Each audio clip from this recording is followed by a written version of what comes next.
Kelihatan belum teman-teman screen-nya? Udah kelihatan nggak sih? Udah, Kak. Oke, sip. Kelihatan, Kak. Sip. Jadi aku mulai dulu ya. Assalamualaikum warahmatullahi wabarakatuh. Selamat malam teman-teman. Dari hari ini kita bakal belajar materi ini. Jadi kalimat efektif dan inti kalimat ini sebenarnya cakupannya tuh luas banget dan termasuk ke dalam materi UTBK. Dan banyak keluar di subtes PPU sama PBM. So, lanjut ke slide selanjutnya. Oh, ini deh, berdoa, astagfirullah, lupa. Jadi sebelum memulai pembelajaran hari ini, marilah kita berdoa menurut agama dan keyakinan masing-masing. Semoga ilmu yang kita dapatkan dapat bermanfaat. Berdoa dipersilahkan.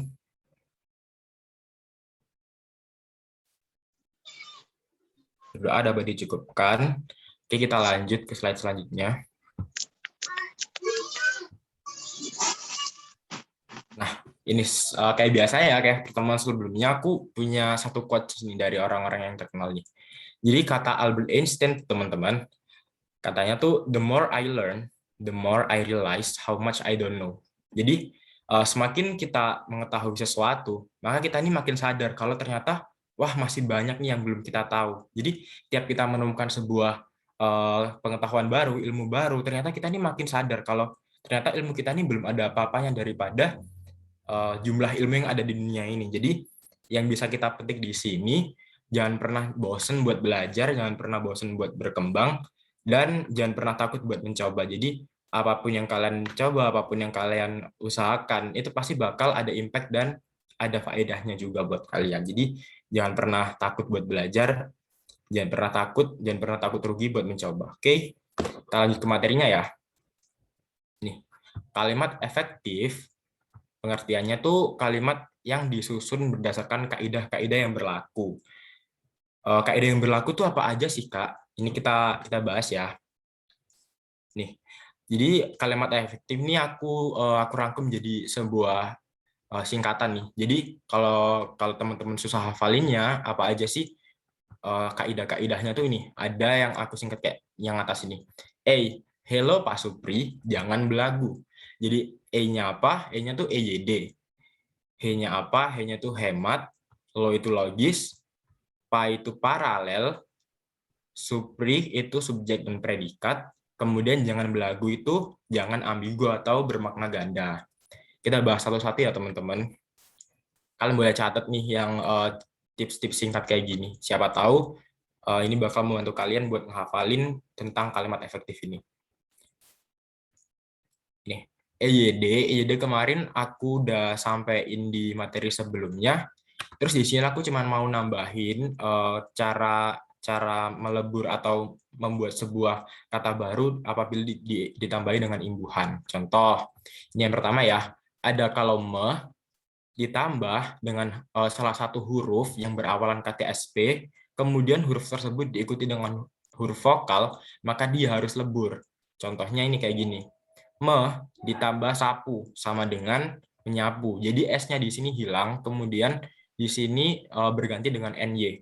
Karena di sini ada KTSP, ada S, kemudian diikuti dengan vokal A. Kemudian yang kedua ada ditambah kuras sama dengan menguras. Contohnya ini. K di sini bakal hilang jadi NG karena di sini awalannya tuh KTSP huruf K dan diikuti dengan vokal U. Jadi dia bakal lebur K-nya di sini. Contoh lain ada menulis dan memandang. Kemudian ada kecuali nih, di sini ada pengecualian untuk kata mengkaji, mengaji, dan mempunyai teman-teman. Jadi di sini kenapa sih mengkaji dan mengaji itu dikecualikan karena dua kata ini emang sama-sama dari kata dasar kaji teman-teman, tapi mempunyai dua makna yang sama-sama benar. Kalau mengkaji itu apa sih? Mengkaji itu meneliti, menelaah, kemudian apalagi ya menggali lebih dalam itu mengkaji teman-teman. Kalau mengaji itu berarti membaca Al-Quran begitu. Jadi sama-sama benar untuk kedua huruf ini dan tambahan untuk mempunyai ini. Selanjutnya untuk ditambah satu suku kata itu akan ditambahi imbuhan NGE sama menge kayak gitu teman-teman. Jadi contohnya ada ditambah pel jadi mengepel. Kemudian ada ditambah cat jadi mengecat dan ditambah las ada mengelas. Kemudian masih banyak lagi, cuman yang aku sebutin di sini 3 aja ya teman-teman biar nggak terlalu makan durasi. Kemudian ada lagi me ditambah KTSP apabila dia diikuti konsonan, ingat ya konsonan bukan huruf vokal, maka dia tidak lebur teman-teman. Contohnya me ditambah traktir. Dia di sini emang KTSP, di sini emang T. Tetapi setelah huruf T ini dia diikuti dengan konsonan R teman-teman. Jadi dia tetap aja nih mentraktir kayak gitu. Jadi T di sini nggak lebur ya teman-teman. Kemudian ada lagi nih me ditambah kredit menjadi mengkredit teman-teman. Jadi K di sini nggak lebur karena setelah K ada huruf konsonan R. Nah, sekarang punya pertanyaan nih teman-teman kalian. Menurut kalian mencontek atau menyontek teman-teman? Yang pertama dulu nih, mencontek atau menyontek? Coba jawab di kolom chat. Coba ya, jawab ya. Mau lihat. Menyontek atau mencontek? Menyontek. Ya. Oke.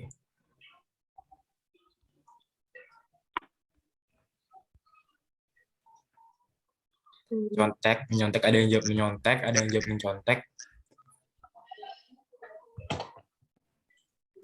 Oke, banyak banget nih yang jawab sip, mantep. Mencontek. Oke, kita bahas ya teman-teman. Jadi sebenarnya dari dua kata ini, itu yang benar adalah menyontek teman-teman. Karena apa? Karena kata dasar dari menyontek ini tuh sebenarnya bukan contek teman-teman. Tapi kalau kalian buka di KBBI, dia ini berkata dasar sontek. Ya bener nih, ada yang jawab sontek nih. Siapa nih? Oh, nggak ada namanya, cuma titik doang nih. Ya bener. Jadi kata dasar dari menyontek itu sontek teman-teman, bukan contek. Jadi yang bener mencontek ini ya bukan mencontek. Jadi yang ini salah. Kemudian ada yang kedua nih, mencuci atau menyuci. Coba teman-teman. Coba dijawab ya, mencuci atau menyuci. Mencuci, oke. Menyuci.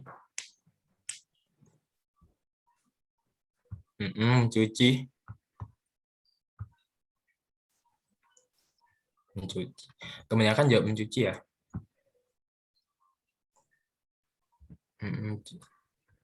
Oke. Oke, sip. Jadi emang yang benar itu mencuci, teman-teman. Nah, menyuci ini bisa jadi benar kalau kita tambahi dengan kan. Karena apa? Karena mencuci sendiri itu kata dasarnya cuci ya, teman-teman. Terus apabila dia berkata dasar suci, sesuai dengan kaidah ini, KTSP ditambah dengan huruf vokal, maka kata suci apabila ditambahkan dengan me, maka jadinya menyucikan, teman-teman. Jadi sebenarnya ini tuh mau benar, cuman dia nggak lengkap teman-teman dan berbeda kata dasar. Jadi yang ini kata dasarnya cuci, kalau ini ditambahkan kan jadi menyucikan, dia kata dasarnya jadi suci. Cuman di sini yang kita bahas adalah kata dasar dari cuci teman-teman. Jadi yang benar yang mencuci, bukan yang menyuci ya teman-teman. Nah, ini untuk tanda baca dan penulisan huruf kapital, sinonim akronim udah aku bahas di pertemuan selanjutnya. Ntar kalau misalnya emang kalian belum dapat PPT-nya, ntar bisa aku kirim ulang di grup ya. Kalau kalian yang baru masuk nggak dapat PPT-nya. Oke, kita lanjut. Oke, ini contoh nih. Hemat. Hemat tuh apa sih, Kak? Jadi hemat tuh bukan kata yang dilebih-lebihkan, teman-teman. Jadi kalau emang dia udah menunjukkan sebuah keterangan yang tepat, nggak perlu tambah-tambahin lagi nih. Contoh, banyak biji jagung berhamburan. Kenapa di sini dia nggak hemat? Karena yang namanya berhamburan itu pasti lebih dari satu kan teman-teman. Nggak mungkin kayak satu doang gitu yang berhamburan. Jadi bukan berhamburan dong kalau cuma satu doang. Berhamburan di sini tuh menunjukkan kalau dia nih berulang-ulang gitu, dihambur-hamburkan berulang-ulang. Jadi dia nih menunjukkan kalau dia ini jamak atau banyak. Jadi nggak perlu ditulis banyak lagi nih di sini. Yang pertama ya. Yang kedua nih, sarapan pagi nih. Kenapa sih ini salah? Sekarang aku tanya nih, emang ada sarapan malam, sarapan siang? Nggak ada kan? Yang jelas sarapan tuh pagi kan. Jadi di sini emang salah karena nggak perlu kata pagi teman-teman. Kalau kalian udah sebut aku udah sarapan, pasti orang mikirnya tuh ya pagi tadi sarapannya, bukan siang ini, bukan malam nanti gitu kan. Jadi emang nggak perlu kata pagi di sini. Jadi kalau kita udah ngucap sarapan, pasti orang tahu kalau sarapan itu dilakukan di pagi hari. Kemudian ini ada para bapak-bapak. Nah, di sini juga salah karena menunjukkan double jamaknya teman-teman. Para itu menunjukkan bahwa lebih dari satu, dan bapak-bapak di sini juga menunjukkan lebih dari satu. Jadi kalau kalian mau yang benar tuh gunain aja salah satunya. Contohnya para bapak atau bapak-bapak aja. Jadi nggak usah digabung. Ini menunjukkan berlebihan teman-teman. Kemudian ada lagi contohnya maju ke depan. Contoh untuk maju ke depan ini kan emang nggak ada kan maju ke belakang tuh, maju pasti ke depan kan, bener nggak? Emang ada maju ke belakang, maju ke samping. Contoh lagi tuh mundur, mundur kemana? Ya mundur ke belakang, nggak mungkin kan mundur tuh ke depan atau kemana gitu. Terus ada lagi nih, yang selanjutnya ada agar supaya, ini juga juga salah ya teman-teman karena punya arti yang sama.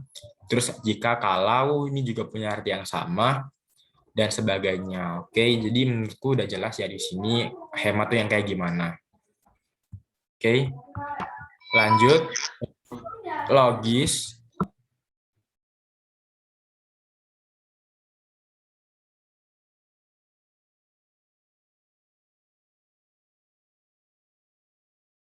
Untuk logis, ini logis itu apa sih? Logis itu masuk akal teman-teman. Jadi dia ini nggak gimana apa ya, kalau kalau istilahnya tuh dia ini bisa di logika atau masuk ke dalam akal pemikiran manusia. Jadi masuk akal tuh bisa terjadi gitu istilahnya. Contohnya nih, contoh yang logis nih, kucing Andre akan dijual. Oh berarti kucingnya Andre yang bakal dijual kayak gitu kan. Nah contoh nggak logisnya nih kayak gini, kucing Dina mau dijual. Nah mau dijual, emang kucing tuh kalau mau dijual ditanyain dulu ya, mau nggak kamu aku jual gitu, emang emang bisa ya, nggak bisa kan. Jadi di sini tuh nggak logis teman-teman, karena penggunaan kata mau di sini tuh nggak tepat. Yang harusnya tuh akan teman-teman akan di sini menunjukkan bahwa kucingnya Andre ini mau dijual oleh si Andre.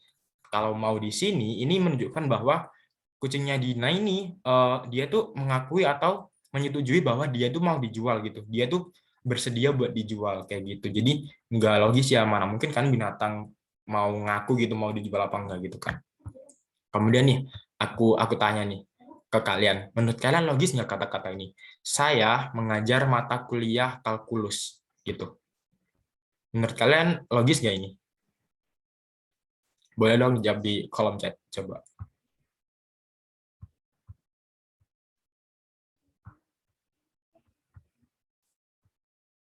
Logis, logis, logis.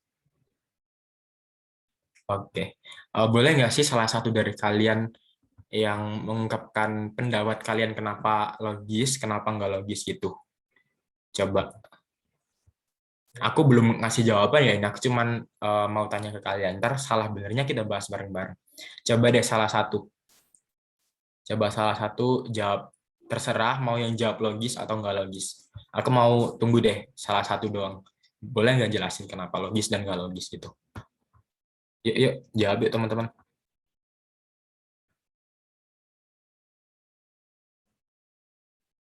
Boleh dong satu orang on mic gitu, nggak apa-apa kalau nggak bisa on cam, buat ngeramein aja gitu kan. Kalau sepi gini kan nggak enak kan. Coba satu orang yang berani deh, siapa aja terserah. Kalian kan keren-keren nih, udah mau belajar hari ini di saat teman-teman kalian yang lain masih pada rebahan gitu kan, dan kalian nyisin waktu buat ikut belajar kalian itu, menurutku kalian udah termasuk ke dalam orang yang keren sih. Dan aku mau tahu dong, mana sih orang-orang keren yang berani buat on mic buat menjelaskan pendapatnya gitu. Coba aku mau tunggu deh satu orang yang mau buat ngejelasin pendapatnya kenapa logis atau kenapa nggak logis itu. Nggak logis kan, soalnya Ya boleh, siapa nih? Dia namanya, dia bener ya? iya, Ya boleh soalnya itu dijelasin. mata kuliah, bukan mata kuliah itu bukan orang, jadi nggak logis kalau ngajarnya mata kuliah gitu. Oke, nggak logis ya menurut dia karena mata kuliah di sini tuh orang, bukan orang gitu ya. Ada nggak sih yang berpendapat logis? Boleh.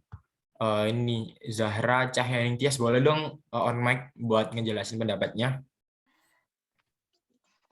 Jadi menurut saya, di Hmm. situ ada kalimat mata kuliah dan kemungkinan besar bahwa dia itu mengajar. Dan dari situ saya menjawab bahwa itu logis. Oke, Maaf, siap. salah. Oke, tepuk tangan dulu dong buat Zahra sama dia nih, udah keren banget sumpah. Cewek-cewek tapi berani jawab dan berargumen tentang pendapatnya di soal ini, sumpah keren banget.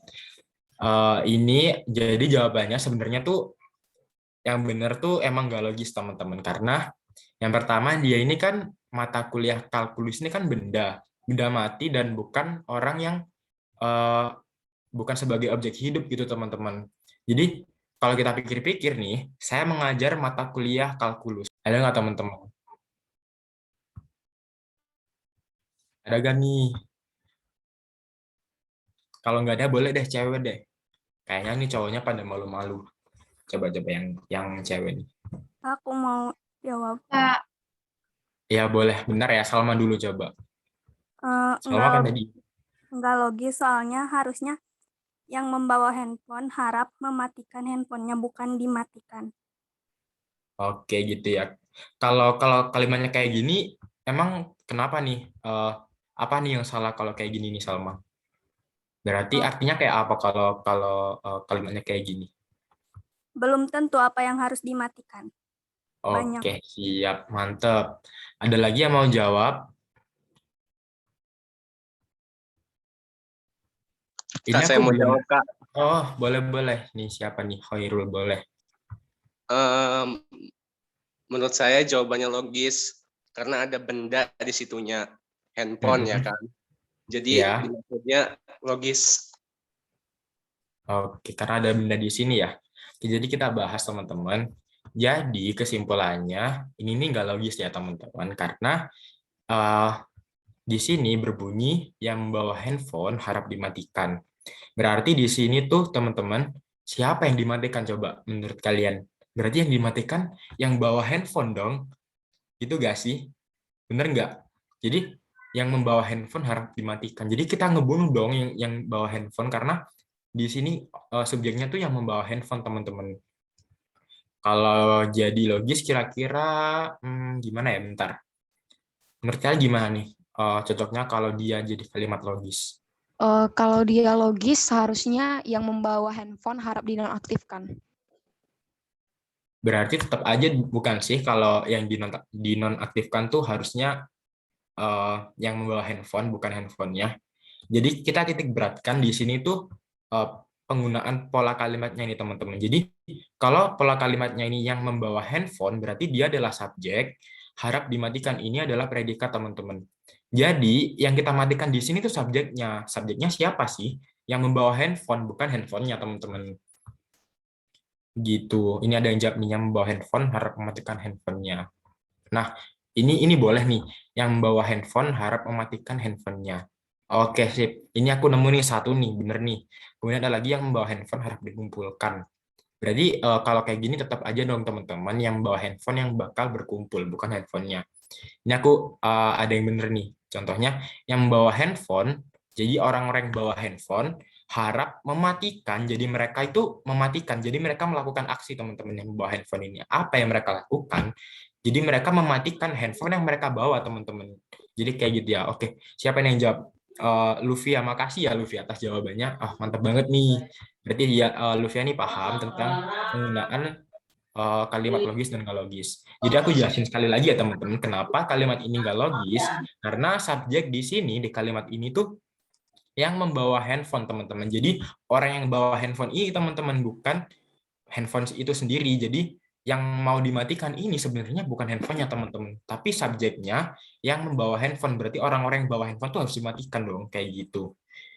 Jadi kita nih berkonteks teman-teman kalau bahasa Indonesia istilahnya tuh. Jadi konteksnya di sini karena subjeknya adalah orang yang bawa handphone, jadi yang dimatikan tuh ya orang yang bawa handphone tadi, bukan handphonenya gitu. Paham ya teman-teman? Untuk selanjutnya kita next.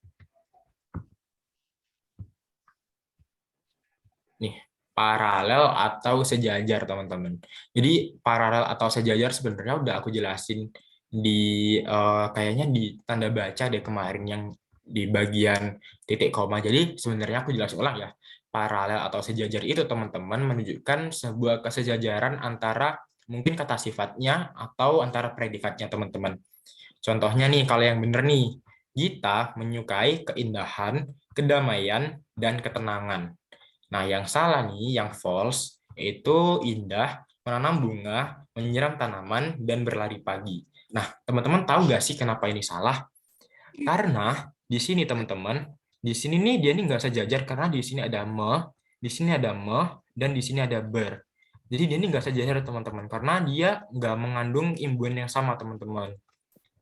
Yang harusnya semuanya ada me-nya, nah di sini tiba-tiba dia ada ber teman-teman. Jadi dia dianggap nggak sejajar kalimat ini. Nah coba kita bandingin dengan yang benar nih. Contohnya kita menyukai keindahan, kedamaian, dan ketenangan. Kita coba ini ya, kita teliti satu persatu. Contoh nih, keindahan. Ke dan an bertemu dengan kata sifat indah. Kemudian ada lagi, ke dan an bertemu dengan kata sifat damai.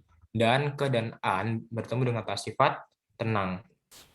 Jadi, di sini bisa dikatakan bahwa kalimat ini kalimat sejajar karena dia mempunyai imbuhan yang sama antara semua kata sifat yang ada di dalam kalimat ini, teman-teman. Jadi kurang lebih seperti itu ya, simpel aja kok untuk paralet atau sejajar ini. Pasti kalian bisa. Lanjut. Nih, yang supri itu ada subjek predikat. Contohnya nih, minimal terdiri atas subjek dan predikat. Jadi sebuah kalimat itu minimal terdiri dari sebuah subjek dan predikat ya, teman-teman. Contohnya nih, menurut data BPS menemukan hal baru. Berarti di sini tuh menurut data BPS, kemudian siapa yang menemukan hal baru nih teman-teman? Karena dia ini nggak ada subjeknya teman-teman. Kenapa? Karena di sini hanya ada referensi menurut data BPS dan menemukan hal baru ini nggak jelas siapa nih yang menemukan sesuatu ini karena keterangannya tuh cuman berdasarkan data BPS, nggak ada subjek yang menemukan hal baru. Nah, yang benar tuh kayak gimana teman-teman? Yang benar tuh bisa kita tambahkan koma di sini teman-teman. BPS tuh Badan Pusat Statistika teman-teman. Kalau kalian belajar lembaga-lembaga gitu, BPS tuh Badan Pusat Statistika. Mungkin teman-teman ada yang mau masuk ke kedinasan STIS gitu kan. Ntar kerjanya di BPS ini teman-teman, di Badan Pusat Statistika gitu. Harusnya ini ditambahkan koma di sini ya teman-teman. Menurut data, koma BPS menemukan hal baru. Kenapa kita tambahkan koma di sini? Karena di sini nih sebenarnya udah cukup teman-teman. Menurut data, BPS menemukan hal baru. Menurut data di sini udah cukup sebagai sebuah keterangan. Kalau misalkan BPS-nya kita jadikan sebuah subjek, ini boleh-boleh aja teman-teman. Contohnya nih, menurut data bla bla bla, menurut data, BPS. Jadi si BPS si badan ini si lembaga ini tuh menemukan sebuah hal baru teman-teman. Jadi kita nih kalau gampangnya nih kita nih dapat info dari sebuah data kalau ternyata BPS ini menemukan hal baru kayak gitu teman-teman. Jadi bisa kita akalin, kita cari subjeknya dengan cara kita tambahkan tanda baca di salah satu akhir katanya teman-teman. Contohnya di setelah kata data kita tambahkan koma, maka menurut data ini udah jadi keterangan dan BPS bla bla bla ini udah jadi sebuah kalimat yang baru dengan subjek BPS. Gitu ya teman-teman. Kemudian ada lagi teman-teman. Dalam rapat itu membahas ulang tahun indah. Nah, ini dalam rapat itu siapa yang bahas ulang tahun indah nih teman-teman? Nggak ada kan, sama kayak ini tadi kan. Apa rapatnya nih yang ngebahas ulang tahun indah? Kan nggak mungkin. Karena rapat tuh bukan subjek hidup kan. Jadi dia nggak logis dong kalau rapat itu membahas. Harusnya kan orang-orang di dalam rapat itu membahas kayak gitu kan teman-teman kalau yang logis. Nah, harusnya tuh kayak gini teman-teman. Yang pertama yang aku sebut tadi, kita tambahkan kata baru, orang dalam rapat itu membahas ulang tahun indah. Jadi ada nih, jelas siapa yang bahas ulang tahun indah. Kemudian ada lagi nih, kita tambahkan koma, dalam rapat itu, kemudian kita balik nih, ininya, apa sih bentuk pasif, kita pasifkan teman-teman. Ulang tahun indah dibahas. Nah, kayak gini nih udah ada subjeknya dong, karena di sini apa yang dibahas ulang tahun indah. Nah, kayak gitu teman-teman. Jadi sebenarnya di kalimat subjek predikat ini pinter-pinternya kita buat ngakalin sih teman-teman, karena ada banyak banget cara buat membuat sebuah kalimat jadi punya struktur kalimat yang utuh gitu. Jadi kalau misalkan sebuah kalimat awal itu nggak punya subjek dan predikat, kita bisa akalin nih teman-teman gimana caranya dia punya subjek dan predikat. Nah, ini tadi dalam rapat itu ini termasuk keterangan ya teman-teman, karena dia menunjukkan sebuah tempat gitu, koma. ulang tahun indah dibahas. Nah, kenapa ini udah aku anggap benar karena ulang tahun indah di sini tuh dianggap sebuah subjek dan dibahas di sini tuh sebuah predikat pasif, teman-teman. Jadi dia ini udah memenuhi sebuah syarat sebuah kalimat, teman-teman. Ini minimal terdiri atas subjek dan predikat. Atau ini teman-teman, ada lagi nih. Dalam rapat itu dibahas ulang tahun indah. Nah, ini sebenarnya teman-teman yang istimewa dari predikat pasif, teman-teman. Jadi kalau kalian menemukan sebuah predikat pasif, sebenarnya dia tuh nggak apa-apa loh kalau tanpa subjek. Jadi dibahas ulang tahun indah ini sebenarnya nggak apa-apa. Dipasifkan tanpa subjek. Jadi itu istimewanya, teman-teman. Jadi ada aturan dari bahasa Indonesia bahwa kalau dia ini predikat pasif, dia boleh berdiri tanpa subjek, kecuali kalau dia predikat aktif, contohnya membahas ini tadi. Jadi dia tuh nggak boleh dong membahas ulang tahun ini, tapi nggak ada orang yang ngebahas ini, teman-teman. Jadi kalimatnya nggak utuh atau nggak jelas, teman-teman. Siapa yang ngebahas ulang tahun indah ini? Kayak gitu. Jadi ini aku ada tambahan nih, perbedaan objek dan pelengkap. Jadi sebenarnya orang-orang tuh banyak banget yang keliru antara objek dan pelengkap, teman-teman. Nah, ciri-cirinya itu sebenarnya gampang banget, teman-teman. Nih, ada 2 ciri-cirinya. Apabila predikat itu nggak bisa dipasifkan atau intransitif, teman-teman, maka setelah predikat adalah pelengkap. Tapi kalau predikat dapat dipasifkan, maka setelah predikat adalah objek. Contohnya nih, Ani berbekal nasi goreng. Nah, ini nih kira-kira ini kan Ani kan subjek, berbekal ini kan predikat. Nah, nasi goreng ini objek atau pelengkap, teman-teman? Coba kalian ini kalian chat di kolom chat coba.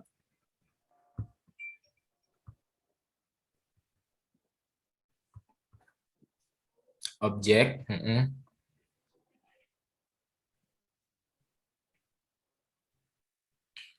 objek, ada yang jawab objek.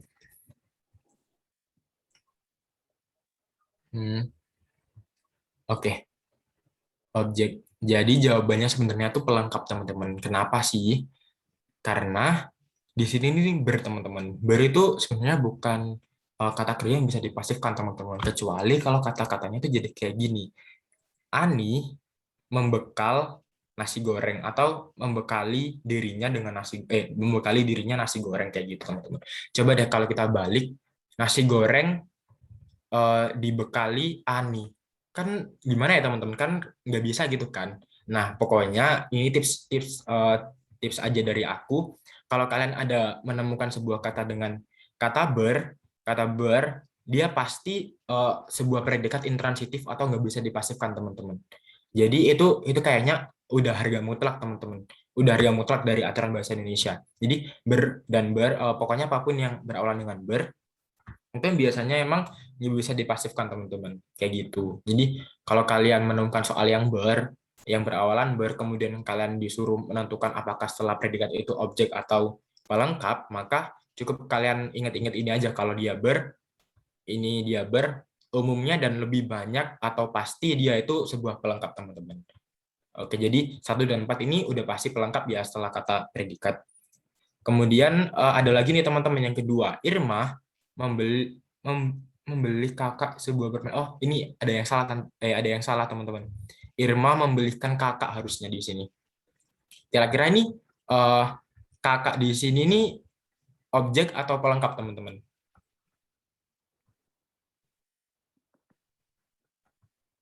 Kakak di sini objek atau pelengkap, teman-teman?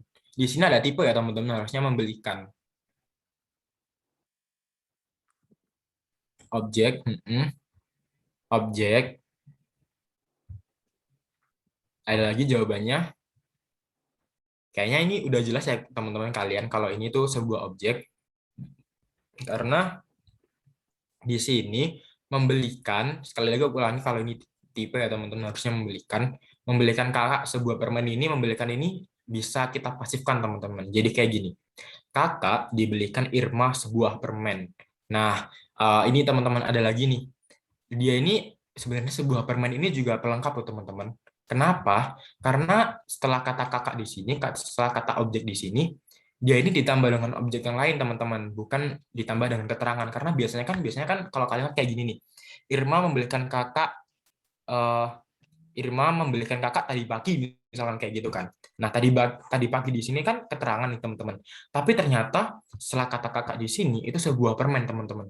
Jadi sebuah permen di sini tuh kan objek baru lagi nih. Dia nggak bisa dong kalau double objek. Kan dia ini sama-sama kata benda, kakak dan sebuah permen ini. Maka dari itu, posisi sebuah permen di sini ini adalah sebuah pelengkap karena yang dibelikan, oh maaf, yang dibelikan Irma di sini itu kakak. Nah kakak ini dibelikan Irma apa? Sebuah permen. Jadi permen di sini itu sebagai pelengkap teman-teman. Untuk keterangan, aku kira kalian udah tahu ya, keterangan tuh ada keterangan waktu, keterangan tempat, dan keterangan suasana. Oke. Jadi sebuah permen ini bukan keterangan ya, karena dia tidak memenuhi 3 syarat tadi, waktu, tempat, dan suasana. Jadi dia dipastikan sebuah pelengkap. Ini juga sama, ketua OSIS membacakan surat keputusan. Ini juga objek, karena membacakan ini bisa kita pasifkan jadi dibacakan. Jadi kalau kita pasifkan jadi surat keputusan dibacakan oleh ketua OSIS. Kayak gitu ya teman-teman. Next. Nah ini jangan ambigu teman-teman. Aku ajak kalian mikir nih. Contohnya nih, istri lurah baru meninggal. Nah ini yang meninggal kira-kira siapa teman-teman? Coba. Ini maksudnya kayak gimana nih? Istri lurah yang baru atau Pak Lurahnya yang baru, apa istrinya yang baru, atau gimana nih? Atau baru aja meninggal gitu. Sebenarnya yang bener yang mana menurut teman-teman nih? Siapa yang baru nih? Itu istrinya baru aja meninggal nggak sih, Kak? Apa? Ya. Itu istrinya baru aja meninggal. Berarti yang meninggal siapa? Istrinya. Istrinya yang baru meninggal gitu ya. Berarti kayak misalkan sekarang jam 7 nih, jam 6 tadi istrinya Pak Lurah meninggal gitu. Atau gimana nih teman-teman?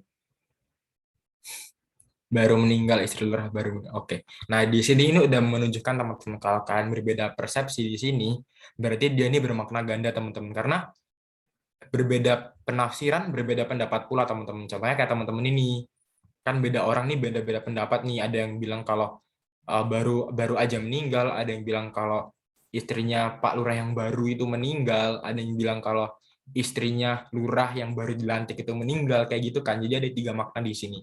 Nah ini tuh disebut dengan ambigu teman-teman. Jadi nggak jelas, dan aku juga nggak tahu nih cara memperbaiki kata ini biar jadi jelas tuh kayak gimana. Karena emang kata ini tuh susah banget teman-teman buat di nggak bermakna ambigu ini teman-teman. Kira-kira nih biar nggak bermakna ambigu nih kira-kira harus gimana nih teman-teman kalimatnya? Ada yang mau jawab?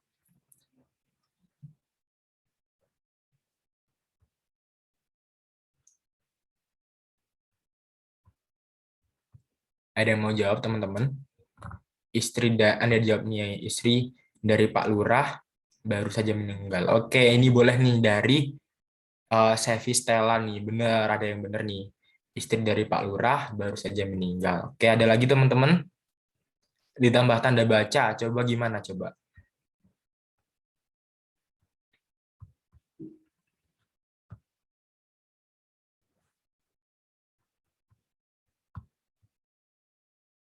Oh ya teman-teman, mungkin kalian yang ikut pembelajaran bahasa Indonesia hari ini boleh dibikin story atau dibikin snapgram dan tag ke terjago ke apa? Ke Instagramnya terjago maksudku. Atau kalian juga boleh kalau emang mau ke Instagramku juga.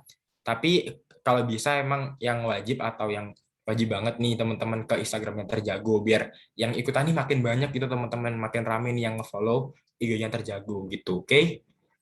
Jadi yang lagi pembelajaran hari ini tuh share aja ke Instagram nih. Wah, aku lagi belajar nih sama terjago nih tentang bahasa Indonesia tuh. Pasti teman-teman kalian nih bakal banyak yang ikut teman-teman. Dah maka dari itu makin banyak yang ikut nih, makin rame kan jadi kelasnya. Dan makin seru gitu kan. Ini ada yang jawab, istri lurah baru meninggal ditambah koma ya. Istri dari Pak Lurah baru saja meninggal. Oke, sip. Berarti kalian emang mantep-mantep banget sih, keren-keren dan niat-niat banget buat cari jawabannya nih. Sumpah keren banget sih. Effortnya tuh wow gitu kan. Oke, selanjutnya nih teman-teman ada nih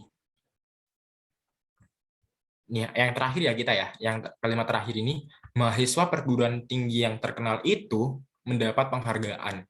Kira-kira yang terkenal ini siapa teman-teman? Mahasiswanya atau perguruan tingginya?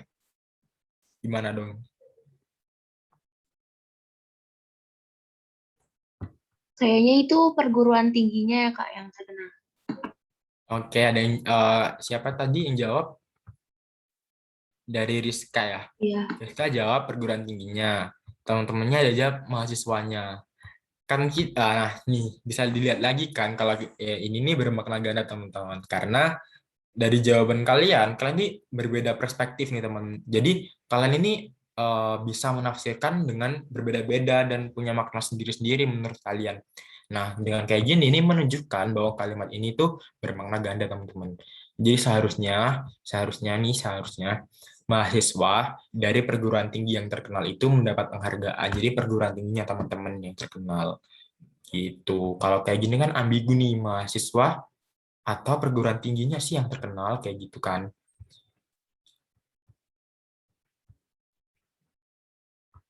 Oke. Sip. Lanjut ya kita ya. Jadi untuk kalimat efektif kira-kira begitu aja, gampang kan?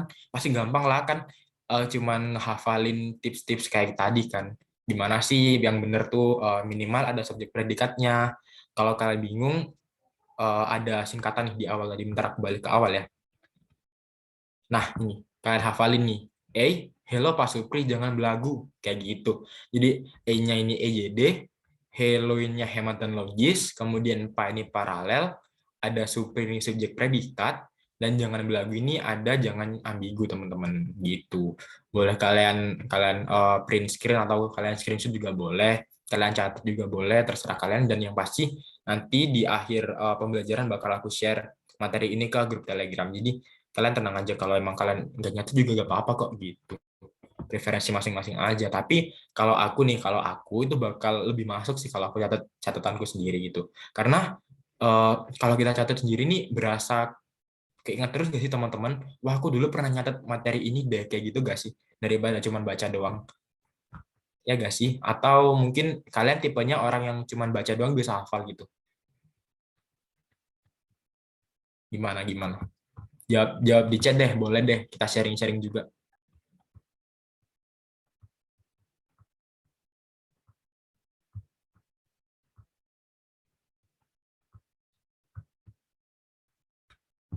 Kita lanjut ke ini aja ya teman-teman, ke inti kalimat. Jadi inti kalimat ini sebenarnya gampang, simpel, cepet banget sih menurutku, karena inti kalimat ini bedain inti kalimat dan kalimat ini ya teman-teman. Jadi inti kalimat itu inti sari atau pokok dari sebuah kalimat teman-teman. Kalau kalimat inti itu kalimat inti atau kalimat yang menjadi inti sari dari sebuah bacaan atau paragraf. Jadi dibalik-balik doang katanya tuh udah beda arti teman-teman. Jadi bedain antara inti kalimat dan kalimat inti teman-teman.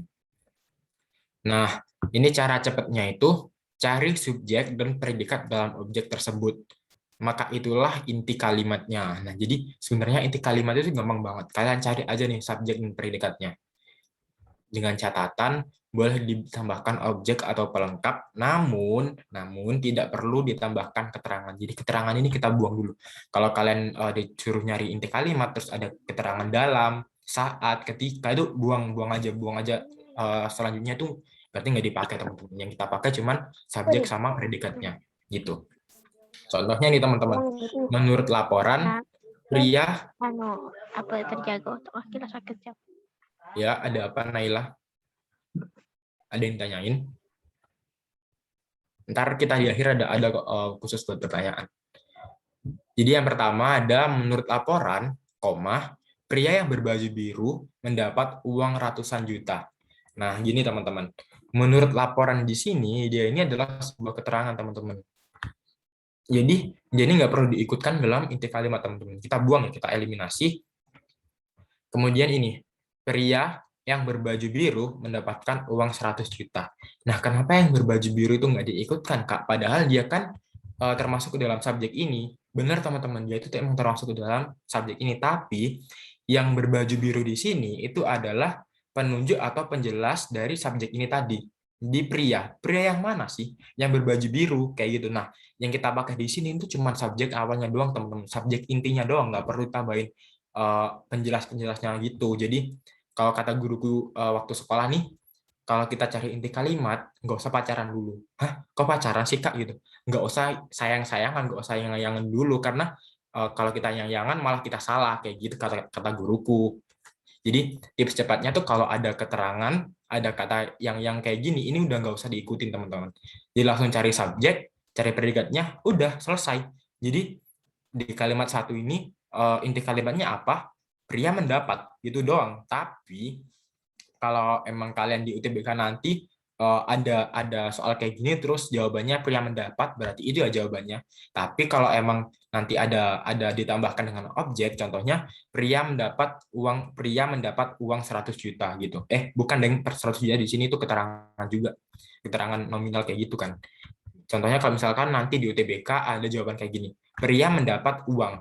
Itu tetap benar, teman-teman. Asalkan di opsi yang lain dia tuh nggak ada opsi pria mendapat, karena sebenarnya yang benar tuh emang cuman subjek dan predikat. Kenapa aku bilang boleh aja kalian jawab pria mendapat uang, karena di catatan ini boleh ditambahkan objek atau pelengkap, teman-teman, gitu ya. Tapi kalau emang nanti di UTBK, aku tekanin sekali lagi, kalau di opsinya ada opsi cuman subjek sama predikat, ya pilih yang subjek predikat itu doang, teman-teman, karena itu emang yang benar kayak gitu. Oke, yang kedua nih, teman-teman, Rizky memilih kamera analog di toko elektronik. Nah, Rizky ini subjek, memilih nih predikat, kamera analog ini objek, dan di toko elektronik ini keterangan ya, teman-teman. Nah, yang udah aku sebutin, keterangan langsung kita sisihkan, teman-teman. Udah nggak usah dibaca lagi, apalagi kalau emang biasanya kan keterangan tuh panjang banget, teman-teman. Bisa sampai di toko elektronik yang begini, begini. Biasanya kan dalam UTBK tuh setelah kata di itu biasanya ada lagi, teman-teman. Ada penjelas, ada pelengkap, ada subjek kedua, ada anak kalimat dan sebagainya. Itu nggak perlu kalian baca lagi, teman-teman. Pokoknya kalau kalian menemukan konjungsi yang menunjukkan sebuah keterangan, udah kalimat belakangnya nggak usah dibaca, cukup fokus ke kalimat sebelumnya dan cari subjek predikatnya. Kayak gitu, teman-teman. Kayaknya kita masuk ke ini deh, ke latihan soal, teman-teman. Oke, sebelumnya ada yang mau ditanyain nggak, teman-teman? Terkait sama materi yang tadi. Menurutku udah jelas banget nggak sih? Karena materi ini tuh termasuk ke dalam materi yang ringan, tapi emang butuh pemahaman dan ketelitian, teman-teman, terutama dalam subjek sama predikat tadi. Awas keliru di predikat transitif, intransitif, sama penjelas kayak gini, itu nggak usah di ini ya, teman-teman. Penjelas kayak gini tuh nggak usah diikutin yang diawali dengan kata yang ini. Gitu. Ada pertanyaan, teman-teman?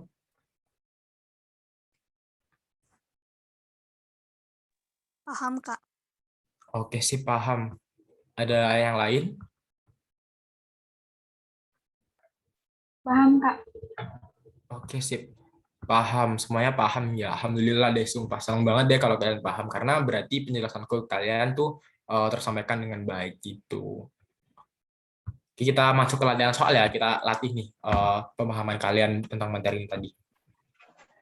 Cuma tadi tuh Kak, yang bagian logis. Ya, kenapa? Itu mengecoh banget. Nah, ya jadi untuk bagian logis, nah itu tadi kalian pikirin lagi nih, teman-teman. Kira-kira biasanya di bagian logis tuh yang sering mengecoh tuh karena subjeknya tuh benda mati, teman-teman. Jadi kayak tadi kan, rapat itu membahas, bisa nggak sih rapat itu ngebahas, kan dia benda mati. Mana bisa kan dia melakukan sebuah aktivitas manusia kayak gitu. Jadi biasanya ciri-cirinya dari kalimat nggak logis itu subjeknya atau yang melakukan sebuah kegiatannya itu benda mati, teman-teman. Jadi yang sering mengecoh di situ emang. Jadi emang kalian butuh banget nih pemahaman dan logika buat menentukan dia ini logis atau enggak. Ciri-cirinya itu tadi, teman-teman. Biasanya di soal yang dibuat si pembuat soal ini mengecoh kalian tuh dengan cara menjadikan benda mati ini seolah-olah menjadi benda hidup yang mengerjakan sebuah kegiatan, teman-teman. Contohnya tadi gitu. Jadi pokoknya kalian ini deh, kalian teliti lagi kira-kira nih masuk akal nggak sih kalau benda ini melakukan kayak gini? Atau kalau seseorang nih melakukan kegiatan mengajar kayak tadi mengajar tapi ngajarin benda mati, kan nggak bisa kan teman-teman kayak gitu. Jadi emang menurutku eh, untuk kalimat logis dan nggak logis itu perlu pemahaman lebih dalam lagi dari teman-teman gitu buat meneliti dan menelaah dia, bedain dia kira-kira kalimat ini tuh masuk akal nggak sih gitu. Kira-kira kayak gitu doang sih untuk yang logis nggak logis. Ada pertanyaan lagi Kakak atau paham banget tadi. Jadi paham yang logis. ada lagi teman-teman yang mau ditanyain?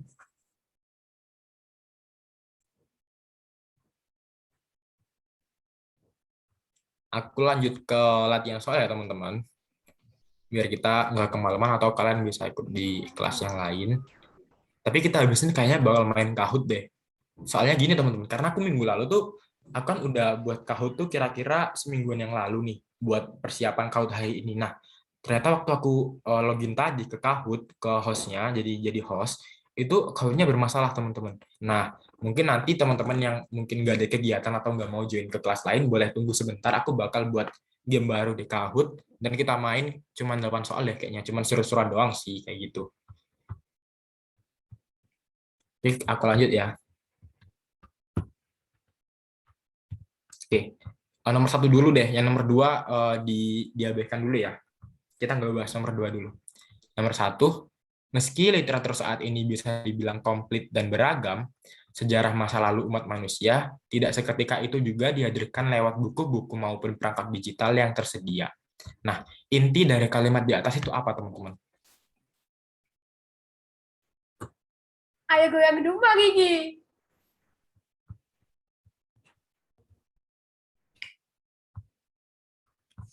Boleh jawab di kolom chat ya, teman-teman. Kalau yang udah nemu jawabannya C, ini ada tipe ya, teman-teman. Di sini harusnya bisa.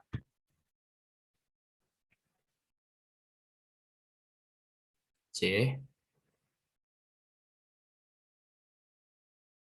C,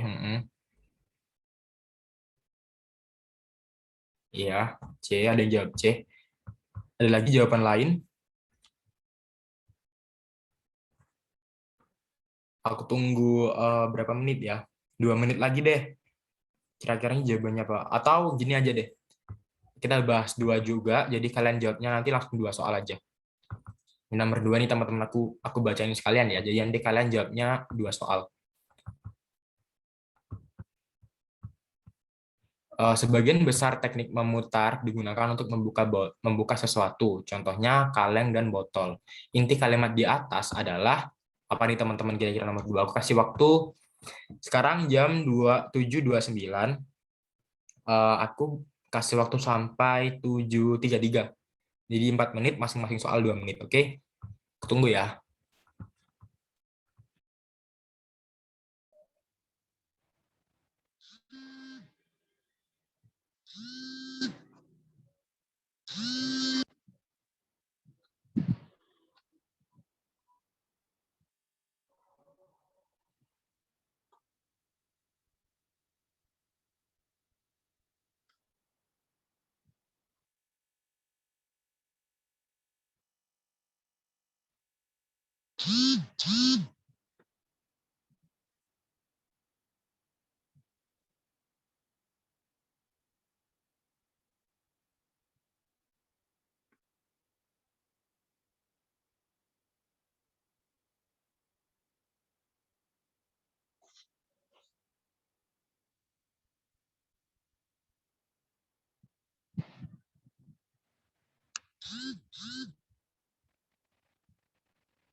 Oke, kita bahas ya teman-teman. Jadi nomor 1 ini kita baca, meski literatur saat ini bisa dibilang komplit dan beragam.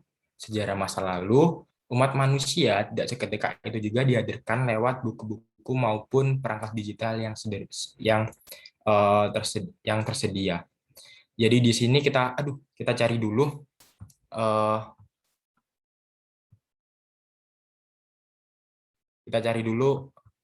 subjek dan predikatnya ya, teman. Jadi sebenarnya yang benar nih nomor 1 itu literatur dibilang teman-teman. Kenapa? Karena menurut teman-teman kan literatur beragam nih.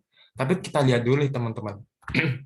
Kita lihat dulu literatur saat ini, literatur yang sekarang bisa dibilang. Nah, bisa dibilang ini kan predikat teman-teman. Karena apa? Bisa dibilang di sini tuh predikat pasif teman-teman. Dibilang. Coba deh kalian ini lagi. Kalian teliti lagi. Dibilang ini kan predikat teman-teman. Tapi kenapa menurut kalian jawabannya C? Padahal di sini jelas-jelas bahwa komplit dan beragam itu termasuk ke dalam sebuah ini teman-teman, keterangan dari predikat ini teman-teman. Bisa dibilang apa? Komplit dan beragam kayak gitu. Jadi sebenarnya kalian ini terkecoh di bernya ini, mungkin di beragam ini. Jadi menurut kalian beragam di sini kan kata kerja, predikat. Sebenarnya beragam di sini itu bukan kata kerja atau predikat teman-teman, tapi dia ini termasuk ke dalam keterangan yang menjelaskan predikat ini teman-teman. Predikatnya yang sebenarnya itu dibilang. Jadi dibilang apa? Dibilang komplit dan beragam kayak gitu. Jadi yang benar itu sebenarnya teman-teman, literatur dibilang komplit dan beragam. Tapi di sini komplit dan beragam sebagai keterangan, maka nggak usah kita ikutkan kayak gitu teman-teman. Oke. Yang kedua di sini banyak juga yang terkecoh. Di sini yang kedua sebenarnya yang benar itu ini teman-teman. Yang B teman-teman. Sebagian besar teknik memutar digunakan untuk membuka sesuatu. Nah, kalian coba cermati lagi teman-teman. Digunakan ini tuh sebuah predikat atau teman-teman. Karena apa? Dia ini sebuah predikat pasif dari predikat aktif menggunakan. Menggunakan, dipasifkan, jadi digunakan. Kayak gitu teman-teman. Nah, coba kalian telaah lagi deh. Untuk di sini tuh sebuah konjungsi teman-teman. Konjungsi penjelas atau perluasan. Nah, berarti kalau dia diawali dengan konjungsi, berarti di belakang konjungsi itu sudah pasti dia sebuah keterangan. Jadi pembuka di sini itu sebuah keterangan, teman-teman. Gitu. Oke, jadi kayaknya emang kalian belum mudeng di ini ya, belum ngeh di inti kalimat. Aku bakal jelasin lagi ke awal. Kita balik ke awal. Nah, aku balik ke awal lagi ya, teman-teman. Jadi inti kalimat itu, teman-teman, ini cara cepatnya, cari subjek, cari subjek, dan predikat dalam kalimat yang kita mau cari inti kalimatnya, teman-teman. Maka kalau kalian udah ketemu subjek dan predikatnya, itu yang disebut dengan inti kalimatnya, teman-teman. Jadi dengan catatan, dengan notes, dengan warning, boleh ditambahkan objek atau pelengkap, tetapi namun tidak perlu ditambahkan dengan keterangan. Keterangan tuh ciri-cirinya kayak apa sih, Kak? Keterangan tuh gampang banget, teman-teman, ciri-cirinya. Jadi keterangan tuh ciri-cirinya dia diawali dengan konjungsi.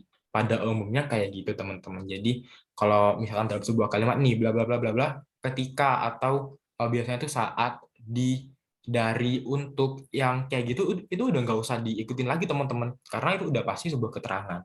Jadi udah coret aja, nggak usah dibaca ke belakang gitu, kayak gitu. Jadi kalian fokus di kalimat di bagian subjek sama predikatnya kayak gitu. Aku jelasin lagi contohnya. Yang pertama, menurut laporan, nah ini keterangan ya teman-teman. Jadi dia ini sebuah pembuka atau penjelas dari kalimat selanjutnya. Jadi keterangan kalimat selanjutnya. Jadi dia ini merujuk pada sebuah referensi. Jadi menurut laporan itu, menurut sebuah laporan nih, apa sih? Nah, pria yang berbaju biru mendapat uang 100 juta. Nah, di sini kita cari nih teman-teman. Subjeknya kan pria yang berbaju biru mendapat uang 100 juta. Nah, kenapa yang berbaju biru di sini tidak diikutkan? Karena, bentar teman-teman.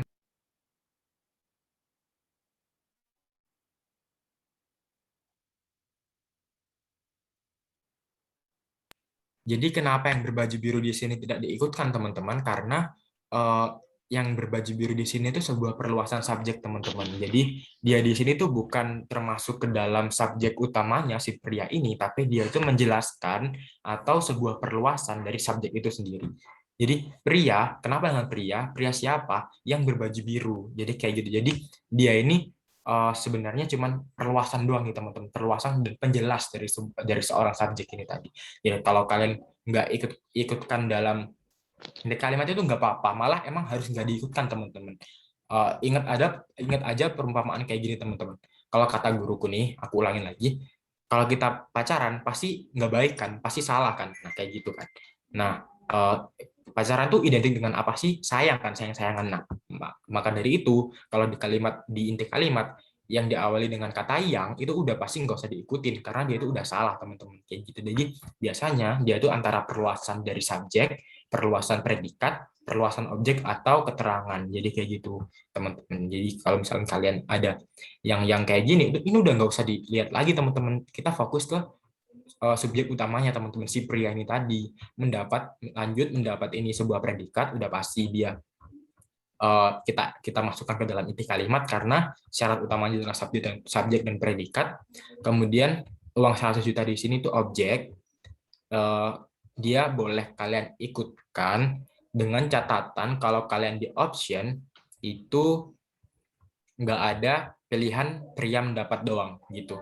Kalian boleh ikutin uang 100 juta ini. Kemudian ada lagi pertanyaan dari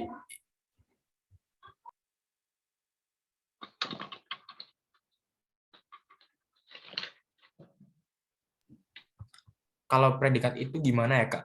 Predikat yang gimana nih maksudnya?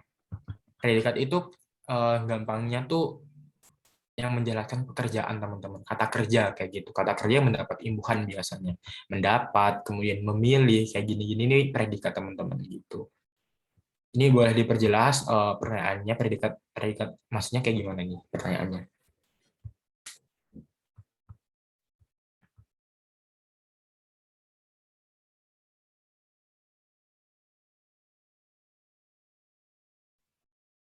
Contoh predikat. Jadi predikat itu ya teman-teman yang aku bilang tadi ada predikat transitif dan intransitif. Jadi predikat yang bisa dipasifkan itu namanya transitif. Kalau yang tidak dapat dipasifkan itu intransitif. Nah, predikat itu apa sih sebenarnya definisi dari sebuah predikat? Bentar aku cari ini KBBI ya, yang akurat.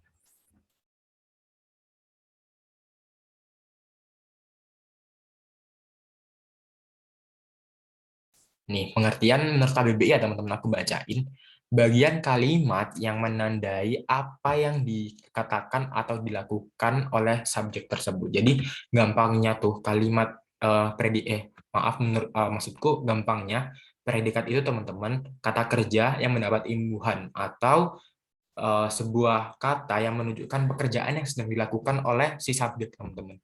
Jadi contoh pria yang berbaju biru itu ngapain dia? Dia mendapat uang 100 juta. Nah, kayak gitu. Ini lagi ada contoh Rizky ngapain? Dia memilih. Dia sedang memilih kayak gitu. Jadi predikat itu sesuatu yang sedang dikerjakan, teman-teman, atau sesuatu yang menunjukkan perilaku dari subjek kayak gitu, teman-teman. Buat siapanya tanya? Buat Luvia udah jelas pengertian dari predikat.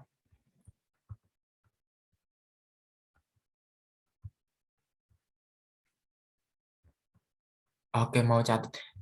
Kalau mau yang mana nih yang mau diulang? Boleh kalau mau diulang. Tapi mungkin kalau emang terlalu kecepatan nanti boleh di rewatch atau ditonton ulang di YouTube-nya Terjago, sekalian di subscribe ya teman-teman. Nah, buat siapa nih? Ya, yang terlalu cepat di bagian mana yang menurut kamu ketinggalan tadi? Biar aku jelasin ulang.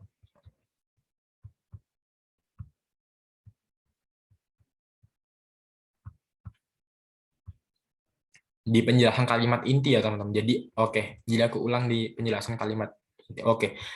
Pengertian predikat itu sesuatu atau kata yang menunjukkan pekerjaan dari si subjek, teman-teman. Jadi si subjek ini tuh lagi ngapain sih? Nah, sesuatu yang menunjukkan pekerjaan itu, kata-kata yang mendefinisikan apa yang dilakuin sama subjek itu tadi, itu yang disebut sama predikat, teman-teman. Contohnya, ini kita lihat nomor 2 ya, Rizky. Rizky di sini kan subjek nih, teman-teman. Nah, di sini ada kata memilih, teman-teman. Memilih ini sebuah predikat. Karena apa? Karena dia ini menunjukkan bahwa Rizky ini sedang melakukan sebuah kegiatan memilih, teman-teman. Jadi, memilih di sini itu menunjukkan bahwa Rizky ini lagi pilih-pilih sesuatu, teman-teman. Jadi, dia ini menunjukkan bahwa si Rizky ini melakukan sebuah kegiatan kayak gitu. Jadi predikat itu gampangnya itu penjelas atau kata yang menunjukkan gerak-gerik, tingkah laku, apa yang dilakukan dari si subjek itu kayak gitu. Jadi makanya sebuah kalimat itu nggak boleh tanpa predikat, karena predikat ini kayak ibaratnya nih ya, subjek ini kepalanya, predikat itu badannya, teman-teman. Jadi si kepala yang mikir, si kepala sebagai misalkan otaknya. Nah, si predikat ini yang menunjukkan pergerakannya, teman-teman, kayak gitu. Kira-kira kayak gitu ya kalau predikat. Jadi apa yang menunjukkan pekerjaan dari si subjek. Predikat itu apa yang dilakukan apa sama subjek kan ya, Kak ya. Iya benar kayak gitu. Predikat itu sesuatu yang dilakukan sama si subjek, teman-teman, kayak gitu. Ini bener nih Luvia nih. Ada lagi? Bener. Pria berambut pirang itu memakan roti panggang ketika anak lelakinya meminum air putih. Berarti intinya pria memakan dan anak lelaki meminum. Oh gini teman-teman, jadi kan aku udah bilang tadi tuh, kalau ada kata ketika, ada kata saat, ada kata di, ada kata apa lagi ya? Untuk yang dan lain-lain, itu berarti nggak usah dibaca teman-teman. Selanjutnya tuh nggak usah dibaca, karena apapun yang diawali dengan konjungsi, dia itu udah pasti dia itu sebuah keterangan, teman-teman. Jadi pria berambut pirang itu memakan roti panggang ketika, jadi kita balik, kita tanya sekarang, kapan sih pria berambut pirang itu memakan roti panggang? Ketika anak lelakinya meminum air putih. Jadi fungsi ketika anak lelakinya meminum air putih di sini itu, teman-teman, sebagai sebuah keterangan, bukan sebagai kalimat lain atau kalimat yang berdiri sendiri kayak gitu, teman-teman. Jadi kalau teman-teman ada kata ketika nih, ada kata ketika, ada kata saat, ada kata di, ada kata untuk atau konjungsi yang lain, itu udah pasti, teman-teman. Setelah konjungsi itu udah nggak usah dihiraukan lagi nih, karena itu udah pasti sebuah keterangan, teman-teman, kayak gitu. Jadi gampangnya tuh kayak gitu, teman-teman. Kalau kalian bingung ini keterangan apa bukan sih, cari dulu deh konjungsinya di mana. Oh ternyata sebelum kata ini tuh ada kata ketika. Berarti setelah kata ketika ini udah pasti nih dia ini sebuah keterangan. Aku nggak perlu nih sibuk-sibuk atau repot-repot cari keterangannya, cari kalimat inti di kalimat setelah kata ketika itu tadi, kayak gitu, teman-teman. Prestasinya sangat memuaskan. Oke, jadi kalau kayak gini, yang jadi yang subjek itu, bentar, ke scroll. Pria memakan, iya bener banget Luvia, bener sih, 100 buat Luvia.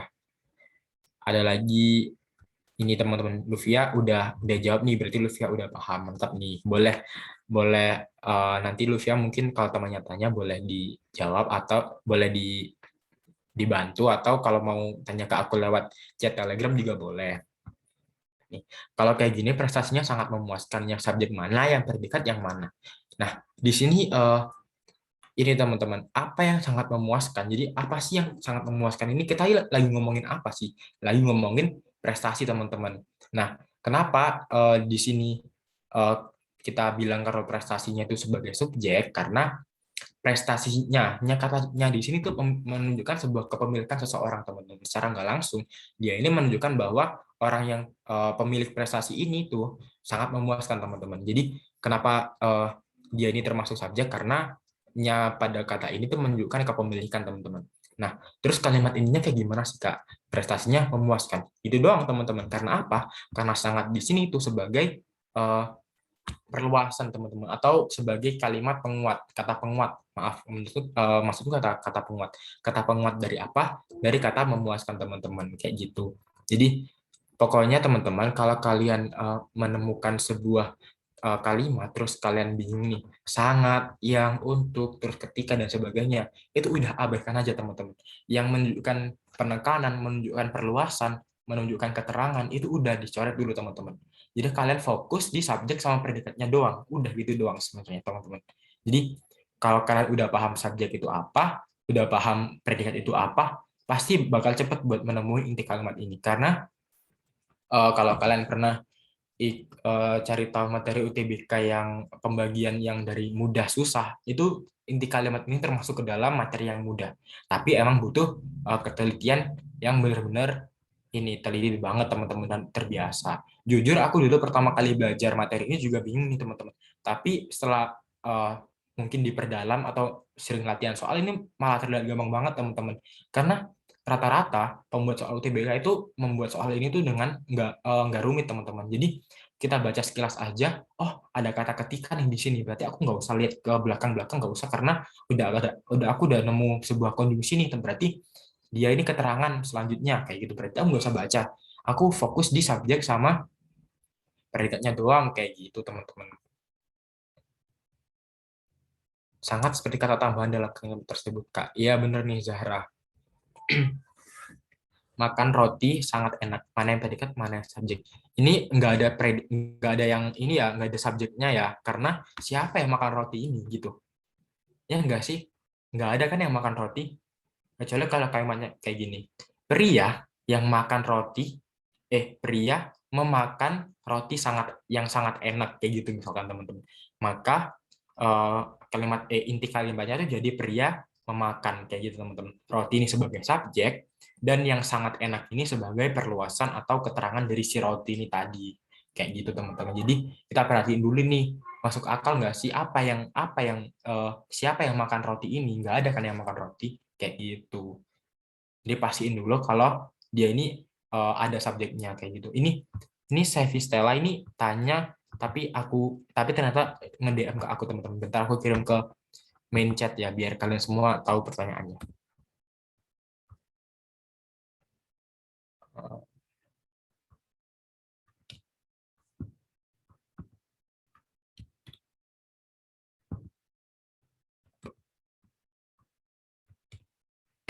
Ini pertanyaan dari siapa tadi? Sevi Stella kayak gini teman-teman. Nah, makan roti di sini kan udah jelas teman-teman, belum tahu kan siapa yang makan roti emangnya. Jadi kita nggak bisa nemuin subjeknya teman-teman.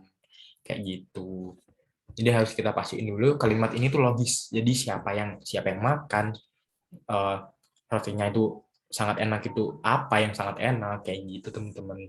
Jadi kalau misalkan kalimatnya kita ganti jadi pria memakan roti yang sangat enak, maka kita bisa temuin teman-teman inti kalimatnya yang mana. Jadi inti kalimatnya itu pria memakan apa? Objeknya adalah roti. Jadi roti nggak usah diikutkan karena dia sebuah objek. Kemudian yang sangat enak itu perluasan atau keterangan dari si roti itu tadi. Jadi udah pasti aku bilang tadi kalau ada konjungsi ketika, konjungsi yang, konjungsi untuk, itu nggak usah dipedulin lagi teman-teman karena dia udah pasti keterangan dan nggak perlu dimasukkan ke dalam inti kalimat karena udah jelas-jelas inti kalimat itu menolak banget di sebuah keterangan. Jadi nggak usah kayak gitu, nggak usah ikut-ikut kayak gitulah contohnya. Itu nggak ada subjeknya, nggak ada subjeknya di sini karena nggak ada yang tahu nih siapa yang makan roti ini kayak gitu. Aku lanjut ya teman-teman di latihan soal yang tadi yang nomor 3 sekarang berarti ya. Nah, nomor 3 sama 4 aku kasih waktu 4 menit deh. Sekarang jam 7.50 berarti 7.54 udah selesai ya 2 soal ini. Oke, aku tunggu. Boleh dijawab dulu.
Oke, jadi banyak banget nih teman-teman jawabannya.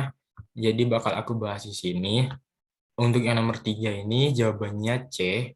Dan yang nomor 4 ini juga jawabannya C, teman-teman. Kenapa? Kita bahas dari opsi A ya. Ibu memasak kue cucur yang sangat terlalu manis. Jadi sangat terlalu manis di sini tuh berlebihan ya teman-teman, karena udah sangat ditambahkan dengan terlalu. Jadi dia ini boros teman-teman. Yang opsi A. Kemudian opsi B. Andi tidak dapat melihat karena ditutupi oleh debu. Nah, kenapa salah? Karena ejaan ditutupi di sini salah teman-teman. Aku udah ngejelasin di 2 minggu yang lalu kenapa ditutupi salah, karena yang menunjukkan sebuah pekerjaan itu harus digabung teman-teman. Jadi harusnya tanpa spasi ya di sini. Kalau kayak gini ini menunjukkan bahwa dia ini menunjukkan kata tempat teman-teman. Di sawah, di sungai, di kelas itu harus dipisah teman-teman dinya kayak gitu. Jadi kalau dia terus menunjukkan sebuah pekerjaan atau sebuah kegiatan, aktivitas, dia nggak usah dipisah dengan kata kerja selanjutnya. Jadi digabung aja gitu, nggak usah dipisah kayak gitu. Kemudian yang C, ada Faras berkata, koma, jangan bermain bola di sini. Nah, ini benar teman-teman. Kenapa? Faras berkata, koma, berkata apa? Petik, jangan bermain bola di sini. Nah, di sini ini di spasi teman-teman. Kenapa? Karena dia menunjukkan sebuah tempat teman-teman, bukan menunjukkan sebuah kegiatan. Dan di sini kata seru yang udah aku jelasin sebelumnya, tanda baca yang mengakhiri sebuah kalimat petikan itu di dalam petik teman-teman, bukan di luar petik. Jadi kalau misalkan kita punya kalimat petikan, terus isinya tanda tanya, isinya kalimat tanya, kalimat seruan, terus atau mungkin kalimat berita yang diakhiri tanda titik, itu maka semua tanda bacanya tuh nggak boleh di luar dari petik teman-teman, harus di dalam petik kayak gitu. Makanya opsi C ini termasuk ke dalam kalimat efektif. Kemudian yang D itu ketika malam hari warga menyalakan banyak puluhan obor. Nah, banyak puluhan ini boros ya teman-teman, karena udah banyak ditambahin puluhan, karena dia ini udah menunjukkan sebuah kata yang banyak teman-teman. Puluhan kan berarti kan banyak. Banyak juga berarti jamak. Jadi double teman-teman, double keterangan jamak kayak gitu. Kemudian ada yang E, ia melempari batu berkali-kali ke arah petugas. Kenapa ini salah?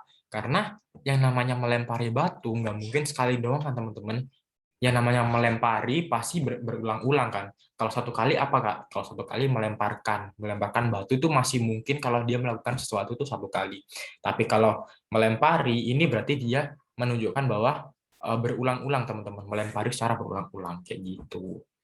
Jadi dia ini juga boros ya teman-teman, karena melempari dan berkali-kali itu menunjukkan sebuah pengulangan atau boros karena dua makna dalam satu kalimat kayak gitu. Untuk yang nomor 4, kalimat berikut yang tidak efektif adalah, nah yang A ini udah efektif. Coba kalian baca. Viera membeli buku yang berjudul Si Kancil. Nah, udah aku bilang kalau penulisan huruf kapital, sebuah judul atau sebuah julukan seperti kata si, seperti kata sang, kemudian dewa dan sebagainya, itu pasti diawali dengan huruf kapital. Nah, di sini dia ini menunjukkan sebuah judul buku, teman-teman. Judul buku itu atau sebuah karya tulis itu wajib banget diawali dengan huruf kapital. Jadi si kancil di sini udah bener ya, teman-teman. Kemudian yang B, ibu membagikan kue kepada tetangga sekitar. Ini nggak ada masalah menurutku, karena ya kalimatnya udah bener dan strukturnya udah bener juga nih. Ibu subjek membagikan predikat, kue objek kepada tetangga itu keterangan tempat, keterangan orang atau keterangan tempat ya teman-teman gitu. Kemudian yang C, ketika malam hari ibu memasak sup ayam. Kenapa kalimat ini nggak efektif? Karena aku udah bilang tadi, saat ada kata ketika, saat, atau konjungsi-konjungsi yang mengawali sebuah kalimat, maka kalimat seterusnya ke belakang itu bakal terhitung sebagai keterangan, teman-teman. Nah, yang benar kayak gimana, Kak? Harusnya yang efektif. Kita tambahin koma di sini, teman-teman. Koma setelah kata hari. Jadi, kalimatnya bakal berubah jadi ketika malam hari, koma, ibu memasak sup ayam. Kayak gitu, teman-teman. Jadi, emang harus teliti banget yang aku bilang tadi. kalau kita menemukan konjungsi, maka ke belakang dan seterusnya itu udah pasti sebuah keterangan kayak gitu. Kalau dia sebuah keterangan doang kayak gini dan ke belakang kayak gini, maka dia nggak memenuhi kaidah sebuah kalimat, karena kalimat itu membutuhkan subjek dan predikat kayak gitu teman-teman. Kemudian yang D ini udah efektif karena dalam peristiwa itu, nah ini sebuah keterangan di dalam peristiwa kenapa ada pelajar mengalami luka berat, mengalami nih, berarti kan dia nih kayak kejadian dia ini mengalami atau sedang tertimpa luka berat teman-teman kayak gitu. Intinya di sini udah efektif karena ada subjek, predikat, objek, kemudian di sini ada keterangan kayak gitu. Yang E, ayah mengendarai mobil menuju bandara. Ini udah benar. Kenapa di sini benar? Kenapa di sini nggak pakai ke? Karena menuju dan ke itu udah bermakna sama teman-teman. Jadi kalau menuju ke bandara atau ayah mengendarai mobil ke bandara itu sama-sama menunjukkan bahwa ada sesuatu yang dituju teman-teman kayak gitu. Jadi kalau tulisannya malah kalau kalian ganti jadi menuju ke itu malah salah teman-teman karena dia double kata penunjuk kayak gitu. Kita lanjut ya teman-teman. Jadi nomor 3 C, nomor 4 juga C. Nah, nomor 5 ini cuma satu soal. Boleh 1 menit doang nggak? Karena ini udah jam 8 dan katanya kalian mau main Kahoot nih. Gitu. Boleh dong jawab nomor 5 ini 1 menit ya.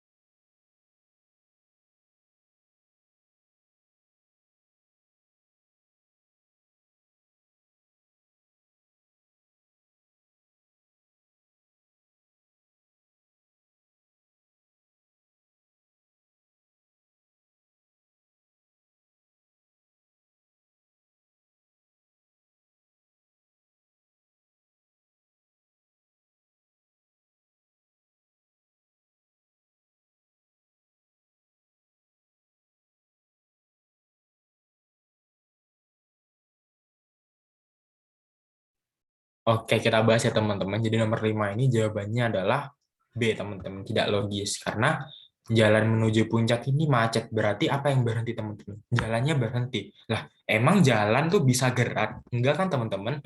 Berarti di sini dia tuh nggak logis, teman-teman. Karena yang macet total di sini itu, kalau di kalimat ini yang ditunjukkan adalah jalannya, teman-teman. Jalan ini berhenti. Kan emang dari awal jalan tuh nggak bisa gerak kan, teman-teman? Iya nggak sih?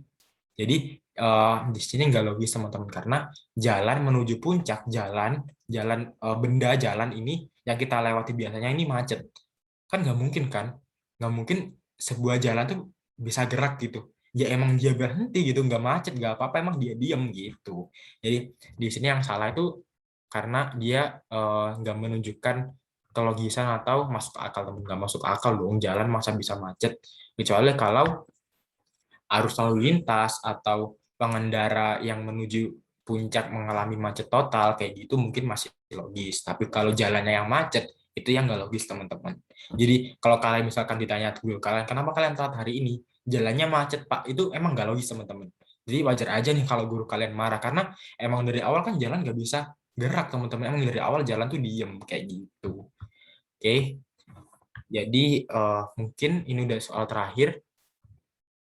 Aku kira cukup sekian. Terus kira-kira ini pada mau main Kahoot nggak nih? Pada mau main nggak nih?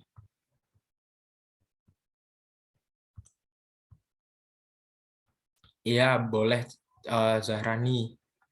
Perjalanan menuju puncak macet total. Ya, bener. Boleh juga. Sip.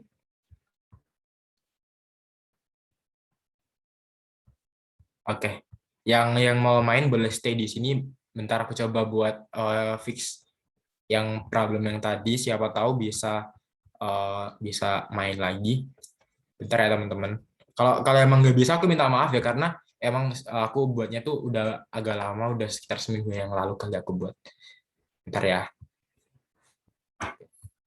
Bentar aku cek dulu Kahoot.